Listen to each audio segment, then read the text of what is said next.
Hey guys, Spud Knocker here, as always. And today we're here in DCS World to talk about some really fantastic news for everybody in the DCS World community.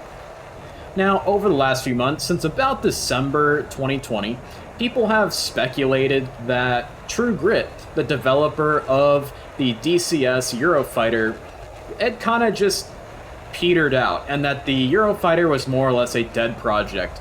People kind of thought that maybe the Eurofighter was too classified, it was too complex, maybe True Grit wasn't big enough, you know, all these different things that people speculated about, and then used as evidence that True Grit hadn't posted on their Instagram, they hadn't made it any YouTube videos, Facebook announcements, and what have you on social media to kind of show their progress on the Eurofighter. And so this kind of culminated maybe a few weeks ago when another YouTuber, and I'm so sorry I'm forgetting your name on YouTube, he specializes in DCS World News, and he made a video in which he titled the video, "Is the Eurofighter Dead?" And of course it's a little clickbaity, but you know, it definitely got a lot of people's attention, and it definitely got, I think, the people over at True Grit's attention, because it really showed that people really did think the Eurofighter just was kind of not gonna happen. Well, that fantastic news that I was talking about just a little bit ago is the fact that the Eurofighter is definitely not dead. There was an announcement on the Eagle Dynamics Facebook page, the True Grit page, and of course the HeatBlur page, letting us know that HeatBlur and True Grit are merging, and True Grit is becoming a part of HeatBlur, and HeatBlur is going to be bringing us the DCS Eurofighter. Now, this is absolutely fantastic news. HeatBlur is, of course, probably the most beloved third-party developer for DCS World, having brought the AJS 37 Viggen, and of course the venerable and amazing F-14A and B Tomcat. Who doesn't love the F-14? It is an absolute, probably one of the crown jewel modules of DCS World, aside from probably the FA-18C Hornet. Now, hopefully the F-16 in the near future will join those three on the pedestal as the best DCS World modules. So, I am just super ecstatic. I'm sure you guys can tell that I'm super excited to know that the DCS World Eurofighter is still coming. Let's talk a little bit about what we saw in the trailer. I thought the trailer was really cool. Really interesting, kind of a mix of their A6 trailer and their, or the A6 AI trailer and just a regular kind of announcement for an aircraft in DCS. I do have one slight concern though. My one concern is the combination or the combining of DCS World third-party modules, in my opinion, is a little bit concerning, in that I think that diversity of third-party developers is probably a good thing, in the fact that, say, you know, God forbid, if HeatBlur went under financially or Razbam went under financially, there'd be other, you know, separate third-party developers to kind of take their spots. You know, I think, like, say for instance, if like Razbam and HeatBlur decided to become one company, then that would really reduce the diversity of third-party developers in DCS World, which could lead to some potential issues down the road if, say, they had to shut down for any reason. But in this case, I think maybe it's mitigated by the fact that True Grit hasn't actually released a module yet. They're very small. They very much are hyper-specialized on the Eurofighter, and just kind of bringing them into another third-party developer with massive resources and experience like HeatBlur is probably a very good thing. So, you can see we're in a Indonesian F-16 over the vast stretches of the Pacific. Kind of an interesting little backstory to our little scene we've got going on right here. Indonesia is probably one of the newest customers of JDAM kits out there. They only received their first JDAM kits as of December of 2020. And they were going for their Block 52 F-16Cs, their older F-16s like the skin we have on our jet now. I don't think they're able to use JDAMs, but they may have had that capability retrofitted to them.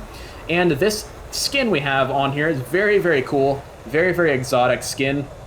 Is the normal paint job for Indonesia's F-16s. Very cool. It's not a special aggressor scheme or a special you know, throwback scheme, it is their normal everyday F-16 paint job, which I think is just super, super cool.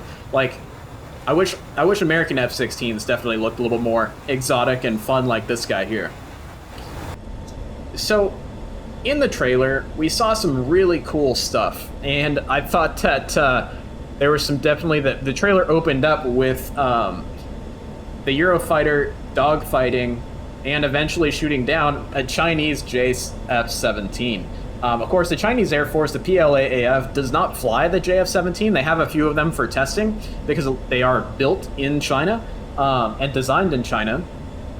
But I thought it was kind of cool that, you know, as the HMS Queen Elizabeth is brought closer and closer towards China, and as people have said on social media, it's kind of mocking and kind of very, almost too similar to what we see how the beginning of Tomorrow Never Dies started. You know, the fleet, Her Majesty's fleet is being sent to China, you know, and then kind of poking fun at that, I suppose, of a Eurofighter shooting down a JF-17 with Chinese markings on it. I thought was really on the nose, and I really liked it. All right, let's see here. Let's go ahead and drop off a whole bunch of JDAMs onto a target here, and we will get set up to do that. We're in air-to-ground mode. Master arm is on. What also, something that I think is going to be really interesting is how HeatBlur kind of goes about creating the feel of the module. I think that the AJS-37, as well as the F-14, of course, have very distinct feels in terms of how they fly, and not just down to, of course, F-14s fly very different from F-16s, you know, the way the module feels in the game. The F-14 feels heavy, and I think that that's because of a lot of feedback that HeatBlur built into the way the simulation works. In terms of, as you're pulling Gs in the F-14, you know, you got a high AOA on the aircraft, high G loading, you're going fast or you're going slow, the jet vibrates and shakes visibly in the cockpit. You know, your head's moving up and down, and, you know, kind of like moving around real you know, real jittery. And then, you know, you can feel and hear a lot of auditory feedback in terms of where you are in the flight regimen via listening to the jet, which is very, very cool. And I think it's, of course, very important with older style large aircraft like the Viggen and the Tomcat, where, you know, it is very easy to damage those aircraft, and they aren't fly-by-wire, so they won't be preventing you from damaging those aircraft. So you have to get that feel of the aircraft in the simulation, whereas, you know, most people are playing on flat screens. You're not going to be able to feel the aircraft. When you fly an airplane, you do go by a lot of feel of the aircraft, not just what you're seeing. And a lot of times in simulators, people are usually behind the airplane quite often because you don't feel the airplane. All you're doing is seeing things. When you see things, usually that's too late. So that's be something interesting to see how they go after that with a HeatBlur Eurofighter, because it is fly-by-wire like our F-16 here, and the F/A-18, for instance, and there's not as much visual and auditory feedback in those aircraft as there are in, say, the Viggen or the F-14 Tomcat.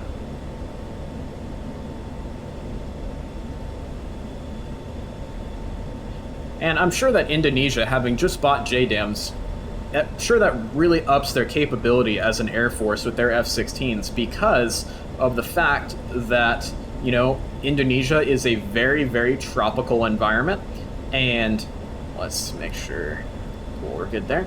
It's a very tropical environment, which means lots of clouds, lots of bad weather, and being able to drop weapons and hit targets through the clouds is probably a massive step up over their old capabilities.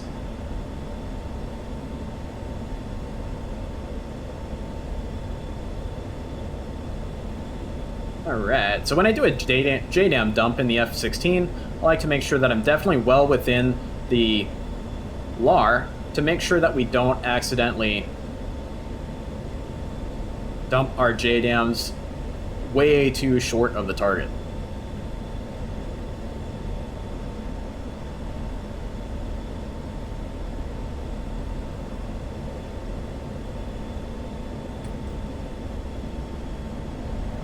One away.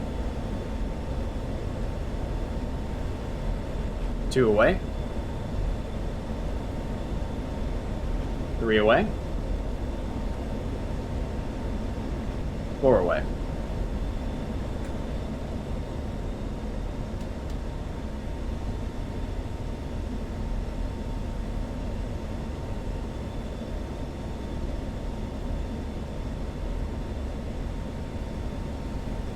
And we'll take a look at those weapons and see how they're falling. We can see our bombing range of Farallon de Mendanilla is right on down there.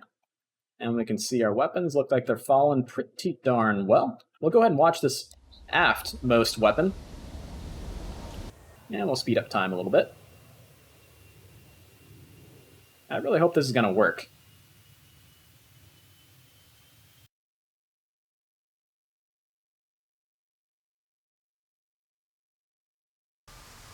Nice. Looks like we did get some good hits. The F-16, because its INS is not super duper precise yet, means that you can't get the absolutely most precise hits without using a targeting pod. Well, that one was pretty precise. And so as a result, sometimes those JDAMs can stray just a little bit. I remember the JDAMs in the F-18 used to do that, you know, right when the JDAMs first released for that aircraft, because of the fact that the waypoint INS system, you couldn't add super duper precise waypoints. And so that we're kind of in the same situation with the F-16 right now, and hopefully that'll be rectified soon in the future. The way that the JDAMs work in the F-16 is definitely a lot simpler than in the F-18, and so we'd have to wait and see if that gets more complex as well. But I wanted to bring you guys, you know, some interesting, that really awesome news for everyone in the DCS community who loves DCS World Airplanes and flying in DCS. It's just awesome news that the Eurofighter is still coming, because that is going to be an absolutely amazing module to have, and I can't not wait, that is for sure. So, I hope you guys enjoyed this quick little tidbit of news, and check out the link to the video in the pinned comment as well as in the description. And fly safe out there, fellas, and have a good day.